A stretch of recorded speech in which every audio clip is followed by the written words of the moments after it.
طفیل بن عمر دوسی رضی اللہ تعالی عنہ کا اسلام۔ اس عرصے میں جبکہ مکے میں یہ باہمی کشمکش چل رہی تھی تو حضرت طفیل بن عمر دوسی جو نہایت شریف اور اپنی قوم کے سردار تھے، آپ صلی اللہ علیہ وسلم کی خدمت میں حاضر ہوئے اور اسلام کی بدیہی حقانیت کو دیکھ کر برغزا و رغبت مسلمان ہو گئے اور عرض کیا کہ میری قوم میں میری بات مانی جاتی ہے،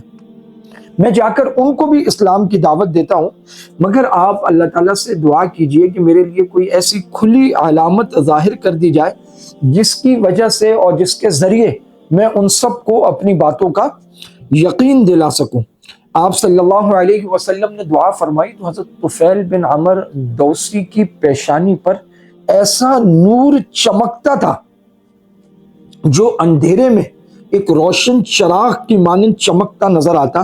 جب طفیل بن عمر اپنی قوم کے پاس گئے تو یہ خیال ہوا کہ کہیں میری قوم اس نور کو مصیبت اور بیماری نہ سمجھے اور یہ نہ کہے کہ اسلام قبول کرنے کی وجہ سے مجھ پر کوئی مرض مسلط ہو گیا ہے۔ اس لیے یہ دعا کی کہ یا اللہ یہ نور میرے یعنی کوڑا اور چابک جو ہے تازیانہ اس میں آ جائے۔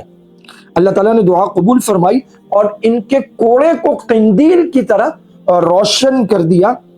اور اپنے قبیلے میں پہنچ کر تبلیغ کی۔ کچھ آدمی آپ کی صحیح سے مسلمان ہو گئے مگر چونکہ ان کے گمان کے مطابق زیادہ نہ ہوئے، اس لیے آپ صلی اللہ علیہ وسلم کی خدمت میں حاضر ہو کر عرض کیا کہ آپ یہ دعا فرمائیے کہ جو میں کوشش کر رہا ہوں لوگوں کو اسلام کی طرف بلانے کی، میری یہ کوشش کامیاب ہو جائے۔ آپ نے دعا فرمائی اور ارشاد فرمایا جاؤ اب تبلیغ کا کام کرو اور نرمی سے کام لو۔